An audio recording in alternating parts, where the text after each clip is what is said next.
But this cigar, essentially, what the ALR program is Rocky creates a cigar he thinks will age well, and then they age it for about 2 years before releasing it.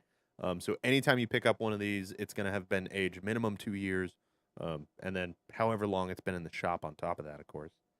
Um, the original release is a little bit different than this one. It's a different blend, Habano wrapper, and I think a different binder. This one is a Mexican San Andreas wrapper, which always gets a thumbs up for me. I'm always excited about a Mexican San Andreas wrapper. Absolutely. Uh, Big fan. Binder from Nicaragua, filler from Nicaragua, made in Nicaragua at the Tavacusa factory, Rocky's factory in Nicaragua. Um, and again, aged 2 years before the release.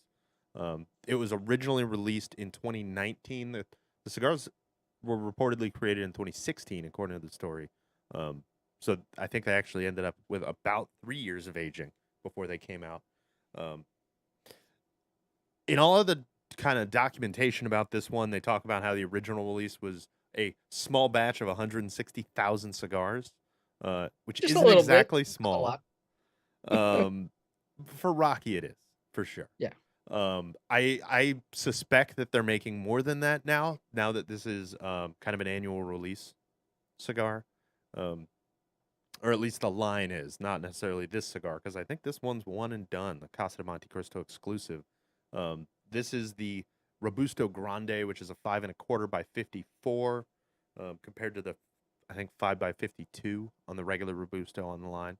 And MSRP on this is $16. If you're Not bad. interested, if you like our thoughts and want to try it out, go check it out at your local Casa de Montecristo. They're all over the place. And if you don't have one, of course, you can check them out online and pick these up. Dennis, what are you thinking so far on this cigar?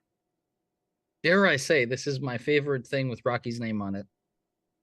I And you're about absolutely 4 minutes in. I not even right. I just lit. I really, really dig it. And I dig it because it's intensely savory, but also it has a very light, easy draw for me. Mm-hmm. Which, if I'm not fighting, off the first light, sometimes cigars, very dense, rich tobacco, especially Nicaraguan tobacco, you end up with a cigar that's kind of like this tight powerhouse, and takes a little bit for it to open up and warm up and smoke a little smoother. In this case, it's fantastic. Like off the first light, nice and easy draw for me, which is a plus. Yeah, of course. And the size, really like the size. Personal thing of mine. I really like a 5 1/4, 5.5 inch cigar because you don't feel like you're cutting it short like with a Robusto sometimes. You know how sometimes you smoke a Robusto and you're like, And man, you want some more? I wish that cigar wasn't over. Like that extra quarter, Yeah. half an inch makes a difference for me. It makes an absolute difference, and especially depending on the tobaccos that are richer and the oils, for example, they end up being a little more wet as you Hmm. get to the final third. So having a little extra space really does provide a nice buffer for better experience, I think. Yeah, I agree. And you talk about the flavor notes of this. Savory is exactly what I would call it. It's got a lot of like that meaty, savory kind of character going on with it. I also get a really nice kind of brightness. I'll call it a citrus. Um, like on on the center of my tongue, and it makes me salivate a little bit, which is always good when you don't have that kind of like drying effect that you get with some like super chocolatey, super earthy cigars sometimes. Nice retrohale too, and I see the citrus now. Now you mention it's almost like it's pithy for me at least. Hmm. It's got like a little bit of bitterness to it. Um, it's a, I mean, so far I'm have an inch in, maybe half an inch. Um, Starting off on the right foot. I think this is going to be a well pairing cigar. So let's get right into some pairing. Better Um, than the left foot, I'll tell you that. oh, I may have mixed up my pairings a little bit, but I don't think I did because I think I moved the bottles and switched a spot, but I don't think I moved the glasses. Uh Luckily, I have a Sniff test? no, I have a fancy new invention that What I is saw that? these on Amazon and I was like, What? yeah, sure. They're little caps. They keep the Uh-huh. stink in, so when you nose it, you're not getting smoke in there. You're not letting it just Wow. evaporate off all those delicious smells. It's called a Huh. Cairn Craft. Um, You think they make a larger format for like I don't know, a body? Because that'd be great. yeah. I believe those are called 55-gallon drums. I'll call my buddy Dahmer and see if he's got any left. And Dahmer's Emporium. another Anyway, thing I like about this that saved me here is see that ring around the edge? okay, yeah. And then check that one out. That one's got 2 rings. So Oh, they're hey now, marked. There's very 6 of subtle. them, and they each have, number going up rings, increasing rings, so you can keep track of what's in what glass, which is Cool. pretty neat. All right. Anyway, on to my first pairing because I haven't even popped the little cap off of that thing and sniffed it yet. Man, that's great. I gotta get me some of those. So this is Dennis. You'll recognize this one. Oh baby, This is I almost had that Glenmorangie. tonight. Oh, really? I Yeah, mean, I'm still struggling to find something that this pairs really well with and that really highlights the flavors in this I whiskey think because tonight is the night. that's what I'm hoping. Because this cigar is not like a super powerhouse, so it shouldn't be like stomping on the Yeah, flavors, but I think it, I think it has intense enough flavors that it should accent this whiskey a little bit and hopefully bring some flavor out in it. All right, so Glenmorangie. The earliest record of alcohol production at the Morangie farm was in 1703, and they opened a brewery in 1730. Little over 100 years later, they converted that brewery into a distillery, which uh, eventually was named Glenmorangie. Um, as, of course, with every distillery in Scotland, they closed a bunch during World War II. I won't get into the exact years because it was a lot, and that'd be 15 minutes of just. Well, they opened in 1943, and then they closed again in 1944 when the bombs dropped, and Glenmorangie, as I always mention, is somehow the best-selling whiskey in Scotland, or the best-selling single malt, at least, as yeah. far as brand goes, which is pretty. That says a lot about how much they drink of it in Scotland. But as I've heard from a couple people who went to Scotland, that you don't tend to see locals drinking single malt as much as you do see them drinking blends or uh, even foreign whiskey. All right, I'm surprised. I know, me too. When you think of I don't Scotland, know. you think of Scotch, but apparently they don't drink as much single malt there as one might suspect. Oh, they Um, drink a shitload of iron brew. I'll tell you that. that's for sure. I love that stuff. Me too. It's fantastic. It's the old. It's like Caribbean Punch soda. If you've ever had that, there's a million different versions of it. If you ever went to a public school in a large city, you've been to a bodega with Caribbean soda. Yeah, exactly. Bodega soda. That's what it is. That's what it is. And I love that stuff, and that's what Iron Brew tastes like. Fantastic. All right, so the Tale of the Forest, which is this bottle here. This is a Glenmorangie that is kilned, or that the barley is kilned with gin botanicals like juniper berries, birch bark, and a little bit of peat. So it gives kind of a very subtle influence that I haven't been able to pick up too much on in my previous tries of this whiskey. So I'm very curious if I'll be able to pick up on it at all this time. But I'm going to take a couple sips and let you talk about your first pairing this evening. Get a little doozy for you. And there's a very specific reason why I made sure not to I didn't want to talk about the spice of the cigar, and there is, you may have noticed that, a notable black pepper spice on the Yeah, cigar, right? definitely. It's not super Well, spicy, but it's definitely there. it's definitely there. It's not blow your palate out, certainly not your on the retro hill. You're not going to blow your nose out. But the reason why I didn't want to talk about it is because I think I was a little biased. So I used Ancho Reyes. For those of you that don't know Oh, what this is a ancho chili liqueur, which I'll get into just a little bit. But I used it in a cocktail. Loose name, still working on the recipe, if you will. But I'm gonna call this the Papa Jefe. And the Papa Jefe is an interesting cocktail because it is a take on the classic fizz, classic gin fizz. Specifically, hold on. Oh, I love a gin fizz, by the way. it just actually fizzed and exploded everywhere. So let me show you what that looks like. Now, the head on there is not as beautiful as you would see in a really high-end Japanese highball cocktail bar, but um, this is specifically a silver gin fizz, and silver gin fizz is what nowadays we know as the gin fizz that comes with that's made with egg whites. The old original gin fizzes date back to 1862, and there was a guy, the first, actually, I should say, the first printed recipe of a gin fizz was back in 1862, made by a guy named Jerry Thomas. He put out a book, I think it was something called like American Mixology. Uh, was it American Mixology? Now I don't remember. Bartender's Guide. Sorry, that's what it was. It was Jerry Thomas's Bartender's Guide. Ah, And very where'd my simple video back go? then. You had some sugar, you had some gin, you had an acid, generally lime juice or lemon juice. Lemon juice is very popular for the most part Mm. over lime, and seltzer. Now, could be seltzer, could be club soda, could be fizzy water. And my recipe is a little bit different because I used the Ancho Reyes as my base. I used an egg white.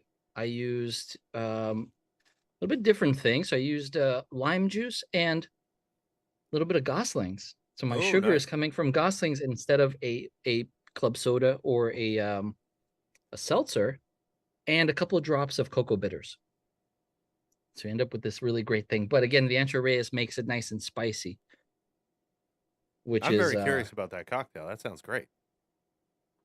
it's a fantastic cocktail if you like spicy. If you don't like spicy, you're probably not going to dig it. But I should have mentioned, Ancho Reyes has the original recipe dates back very, very, very long time ago, 1929, if I'm not mistaken.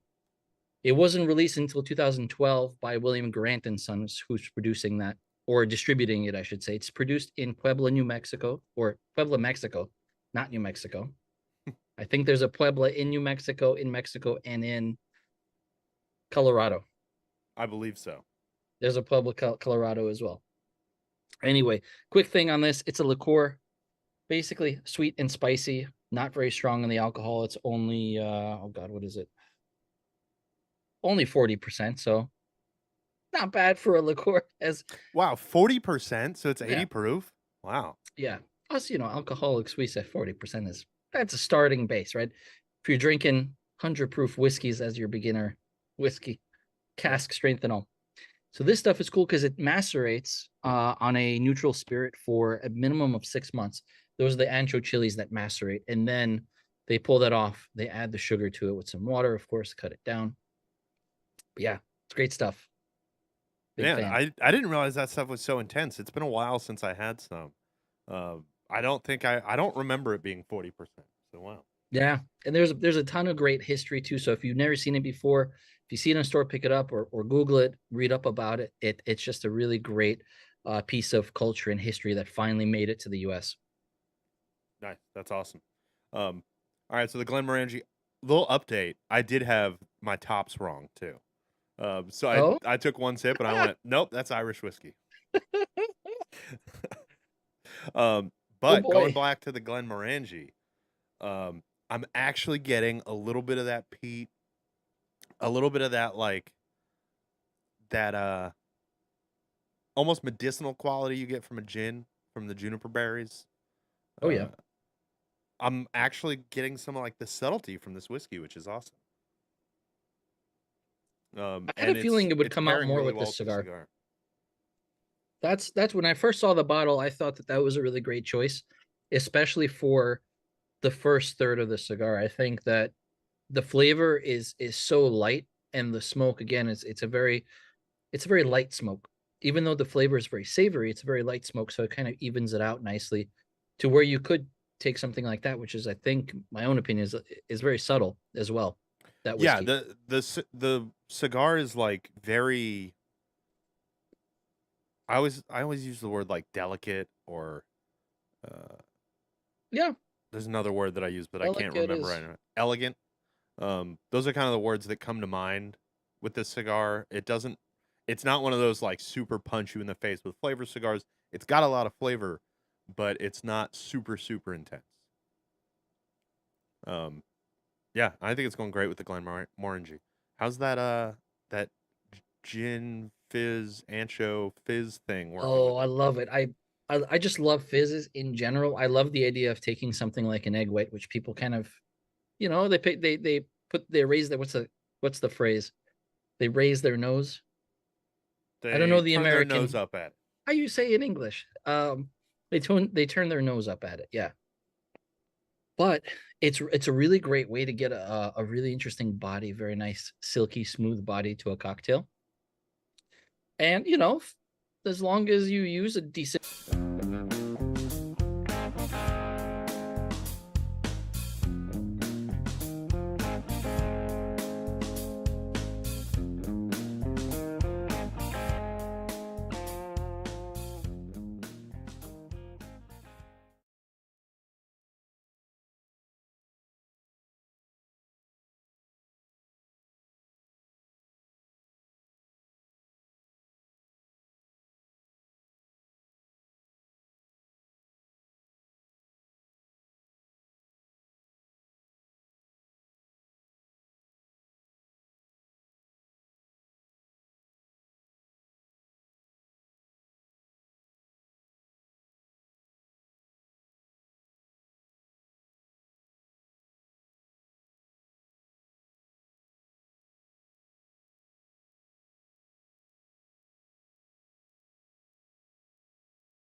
down. So yeah, don't be shitting on other people's salad because sometimes they're not eating salad and you don't want shit on it. So uh, anyway, well said. A man of like a poet. I I try. I try. Um so yeah, I think I purposely wanted to put in this rum because of that really intense vanilla flavor and that sweetness that you talked about. I anticipated this cigar getting more intense into the second part of the cigar. Um and which it is, but also a lot of the spice, the residual spice from my Ancho Reyes, I wanted to cut through some of that with a little bit more sweetness and certainly that vanilla note to it. I think it's working great, man. How's your Yeah. second pairing? Well, so the cigar, as you were saying, it is definitely getting a little more intense. I'm noticing some like that very typical of most San Andreas cigars, that dusty, dry earth um kind of flavor. Um I'm getting some like cinnamon baking spice coming out a little bit more. The citrus note that I was talking about before is kind of fading into the background just a little bit. Um but still, this cigar is holding up. It's I forgot to mention that this cigar was number 5 on Cigar Aficionado's top 25 in 2019. Which, it may not be I don't think it's the most important list, but it may be the most visible. It's yeah, it's certainly a list that people see and are aware of, and it's it certainly it says enough. It says Mhm. enough about the cigar if you see it in a place like that. Yeah, exactly. Um, the tealing, I think, is working pretty well with it. it's got a little bit, as I talked about, how they balance out that green apple kind of uh, flavor with the sweetness of the rum. I think this cigar brings out a little bit more of that green apple flavor, so that kind of clashes a little bit. I'm very curious to see how my last pairing goes, but the tealing I think is just okay for now. It's not pairing as well, I think, as the Glenmorangie did. Interesting. I'm surprised. I kind of almost expected the tealing to go a little bit better. It makes me nervous for my last pairing. how's the um how's the heretic going with it? Well, I think perhaps the higher proof was a poor choice. I mean, when I found out that was cask strength, I was blown away because the level of sweetness that it has made me think that it was Yeah. definitely cut with water, and probably cut with sugar too. So I'm surprised it's not. Um, but I thought that it was like a 40 ABV kind of rum, not Yeah, almost man. 60. That stuff is And very intense. that bottle was sealed when I brought it, and I just touched it for the first time since PCA. So this is all the miscreants that had and I think enjoyed it. So I'm very happy that it was well received. Good. Yeah, I thought it was really good, and I think it would work really well on a cocktail too. What's the price on a bottle of that stuff?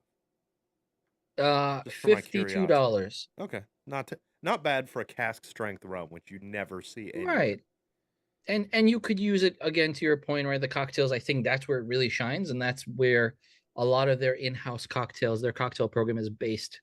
They have a couple really great cocktails based on this. I could see like a Cuba Libre going Yes, they hard with that stuff, yeah, man. man. If you watched last week's episode, this one is going to seem pretty familiar. This is Blackened X Wes Henderson. And I forgot to point it out during the show, and you can't really see it on camera here too well. But I really like that the limited edition bottlings of this are inverted, the color scheme. It's the reverse. So like Yeah, yeah, instead yeah. of the clear part being the sound wave, it's the black part. Um, and it just looks very cool, especially the bottles next to each other. Which So is, as we learned last week, Red, is the sound of Hetfield Blackened, saying blackened. yeah, so It's cool. fantastic. Just such a neat little Easter egg. So if you want to learn more about Blackened whiskey, definitely recommend you go spend 2 hours watching our episode last week, which was fantastic, interviewing Rob Dietrich. Um, but I'll get you into a little bit of just what this whiskey's about. So Blackened, of course, is part of their signature is their sound enhancement process, which is where they agitate the barrels with the sound of some very low frequency Metallica songs. Um, for this one, they paired up with Wes Henderson, who's the co-founder and kind of the creator of Angel's Envy.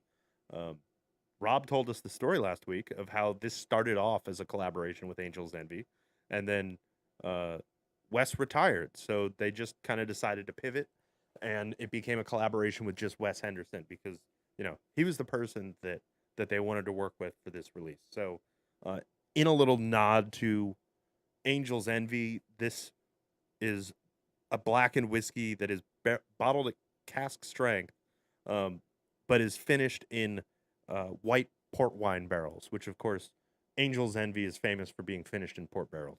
That's Um, right. and I was going to talk about my flavor notes from last time, but I don't feel that's relevant because I'm going to be tasting it in a moment here anyway.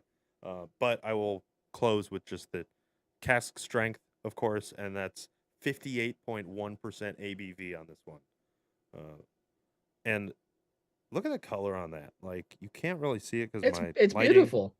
is not great for it, but like it's got this dark, rich color um, that makes me really excited to drink a little bit of it. So that's what I'm gonna do. And it's non-colored as far as we know.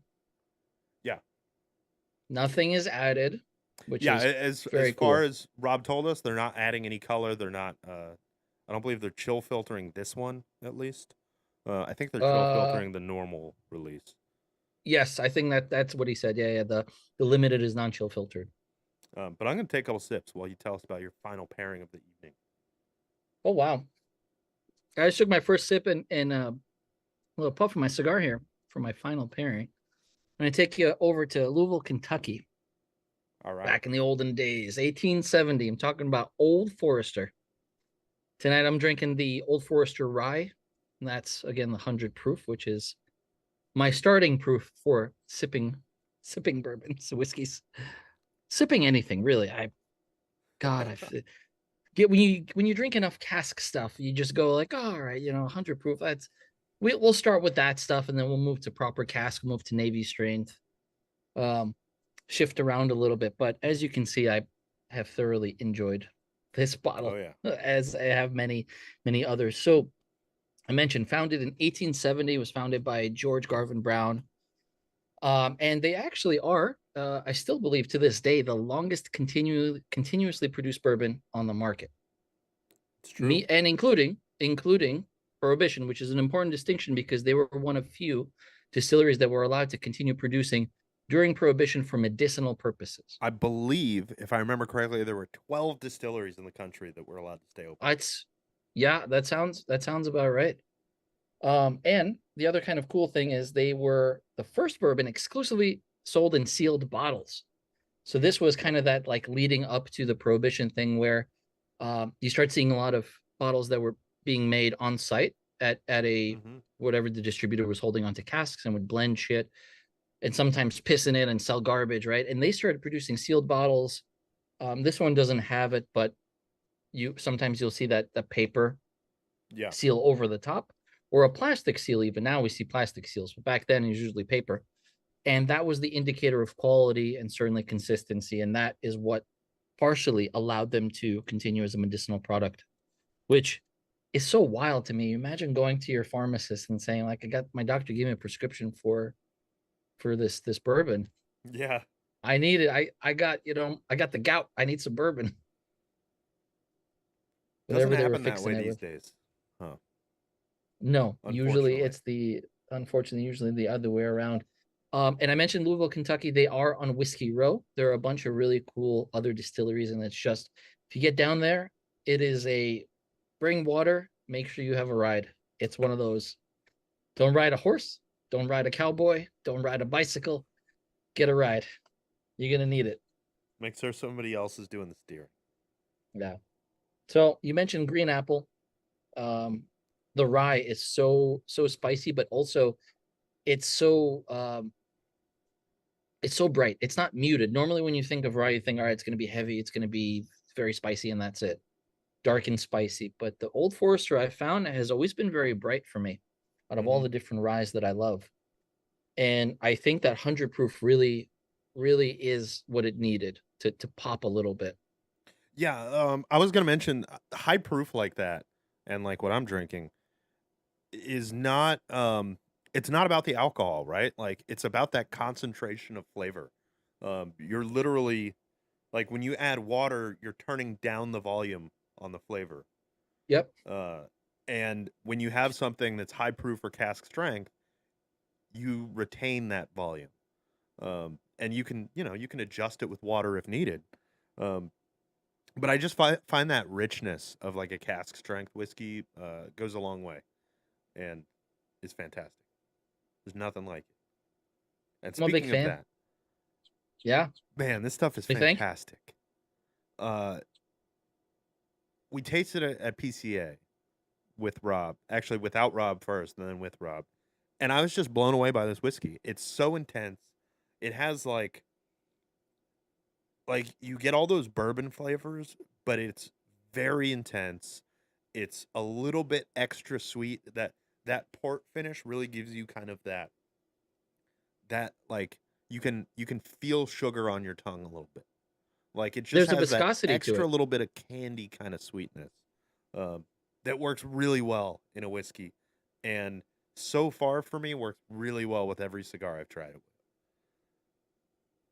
I have thoroughly enjoyed it. And again, thank you to obviously to Rob, to Drew Estate, to everybody that had that awesome booth and section with just whiskey to sample. And I anytime at PCA that we walked past that booth, I ran in and I got some whiskey, man. I Naturally, couldn't resist. And that was great. yeah, it was fantastic. Um, man, what a pairing this this whiskey is. I would recommend it with just about any cigar. Speaking of cigars, how are you feeling about the ALR at this point?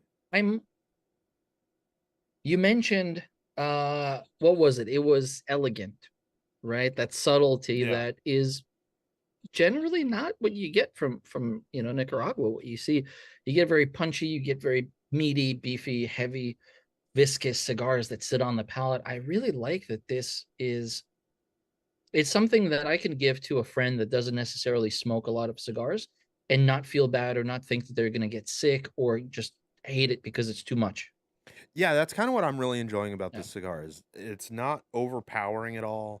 Um, it has a very, I mean, not a super clean finish, but it has a very clean finish. Especially like you really get all those Nicaraguan flavors, that spice, that intensity, but it's just dialed back just a little bit, just a little more. I mean, to use the word again, delicate.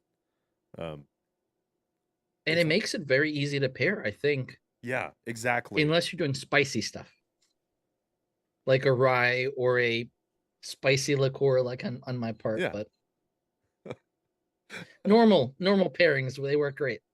yeah. I mean, it's worked well with all of mine. The tealing is kind of the outlier a little bit, in that I think it just the flavors of the tealing, at least on my first pass, didn't gel necessarily with the cigar. But I'm gonna rotate back to my pairing. I just looked at the clock and I realized I must be talking real fast because we're cruising through time, or we're cruising through content without cruising through time, I Cruising should through say. time. Cruising through time That's the would name be of my a really band. great album. Yeah. Album of like, I don't know, Miami Vice style sexy sax, cruising through time. Mm-hmm. Yeah. Agreed.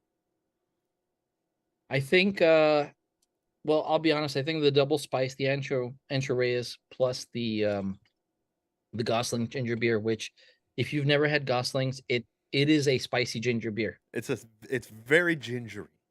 It's intensely gingery. And again, sweet. It's very sweet. It's got like fuck, I can't even see. 70 grams of sugar, something like that. Oh, dude. It's got 47 grams of sugar. That's like Mountain Dew territory. That might be more than Mountain Dew, actually. 47 grams in this petite little can. Um, but I did this on purpose. I did it. I know Anchoreas has a sweetness to it, but I wanted to cut through some of the lime, and I was hoping that um the egg white and the sweetness would also cut through some of the rougher parts of the cigar. I'll Mm-hmm. say, which I think it's worked really great. I still really like it, and it's bubbly and fizzy. If you like effervescent beverages, I think something with some sugar to it, like a light soda, a ginger beer, that might work really well. Yeah. Yeah, I could see that working really well with this cigar. I could also see a pairing that I don't do very often at all because I'm not a huge fan of it. But I know a lot of people like is champagne.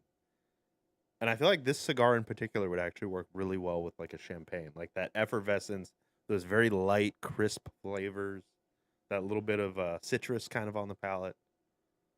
Trip, I'm telling you, man, I between now and next PCA, I will convert you on champagne because champagne is very much, I think, where you are now with champagne is where you were before you met Florida Cognac That could be. on rums.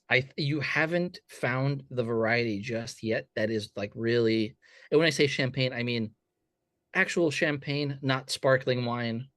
There is a Yeah. distinction. Well, we all As know. pretentious or unpretentious as it may seem, but there is a distinction, obviously, right? So many different kinds. We can talk about it. Anyway, we'll get into champagne. Maybe we'll do a champagne episode. I'll do all champagne. I think we should sometime. I And know we'll talk that about it. many moons ago, Rob and Surgeon did a champagne episode, and I think you might be right that we should revisit that sometime in the future, Yeah, man. I'm hopefully near down. future. Um, I've been I started to go back through my pairings, and I just got stuck on the Glenmorangie.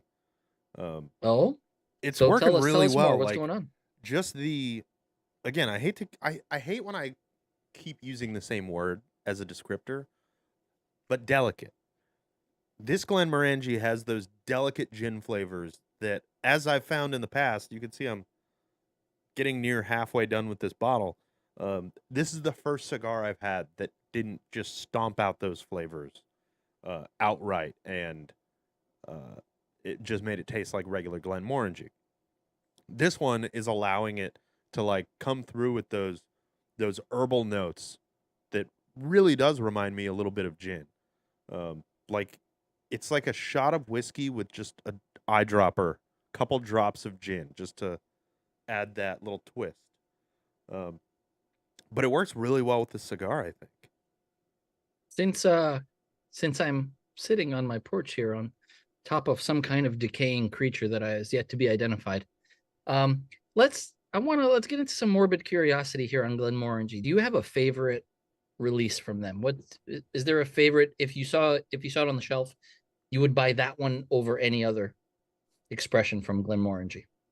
I don't know if there is. I don't have a huge repertoire of having tried Glenmorangie. I know I've tried the classic Glenmorangie 12, I think it is. Um, I've had the Caribbean cask, which I think is really good. Um,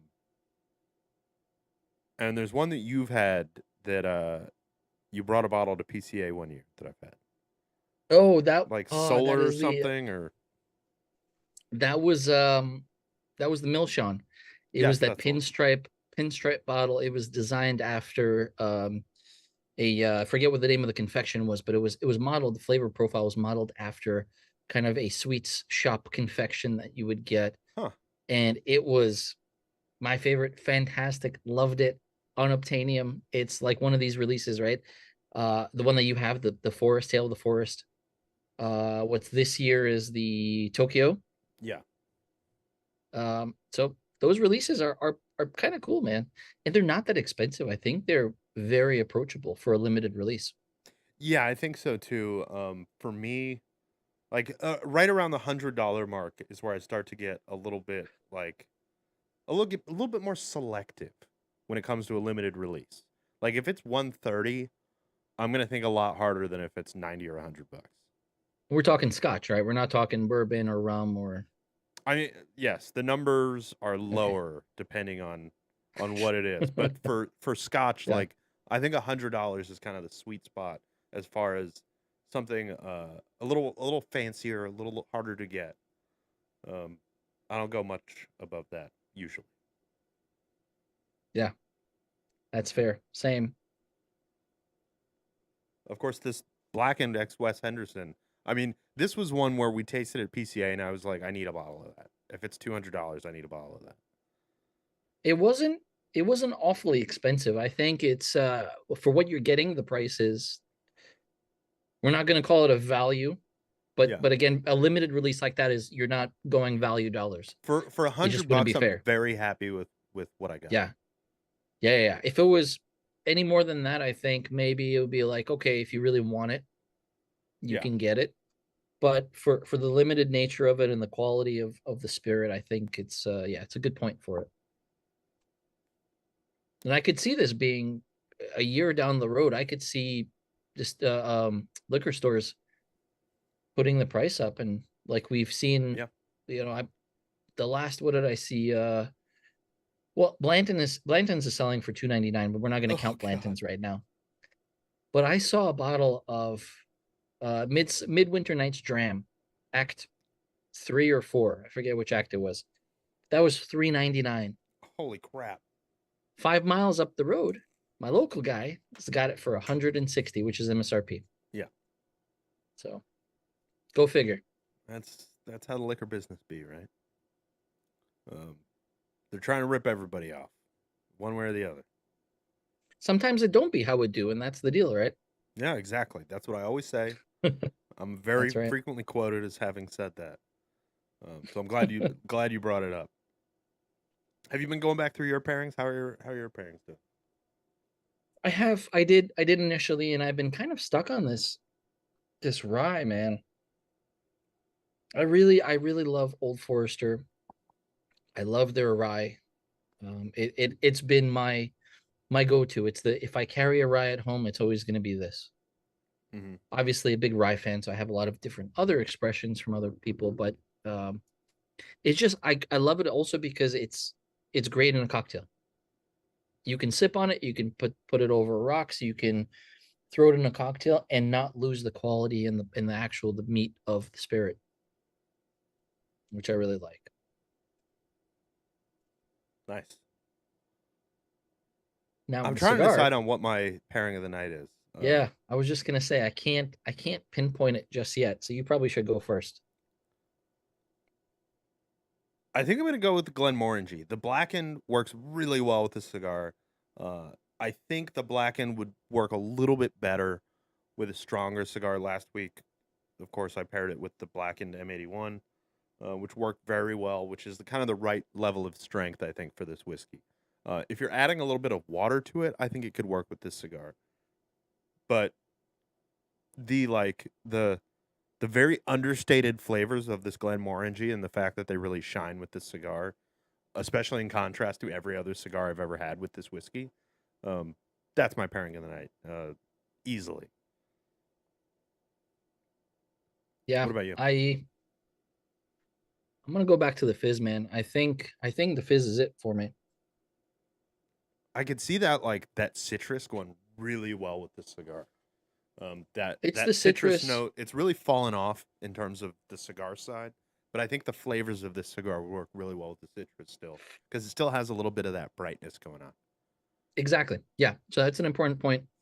And the my particular recipe is a little bit different than a classic gin fizz or any fizz really. Hmm. In that instead of 3/4 of an ounce of citrus or acid, really, I'm using a full ounce. It doesn't sound like a lot, right? But for a cocktail for a single highball glass like this, Well, and when it's like when two it's ounces lemon of juice base or lime spirit. juice, uh, it adds Yeah, a lot to have that little bit extra. it does. It makes a difference. And I think honestly, the lower ABV on the in general in a cocktail compared to a straight spirit is going to work better with the cigar. Maybe Navy Strength for the rum was not the best choice. Yeah, yeah. Still I great. mean, that's kind of what I said about the blackened. The heat of it is just, and the intensity of flavors is just a little much for this cigar. But this cigar, I'm a big fan of. I'm very impressed with this blend. Like you, I'm kind of shocked that I like Rocky Patel this much. Um, Same, same, he same. Nothing against Rocky, but a lot of his blends just aren't for me. Once in a while, there's one that I really enjoy, and this is one of those. This is a great cigar. Go check it out. Like I said, your nearest Casa de Montecristo has it in this size, so go check that out.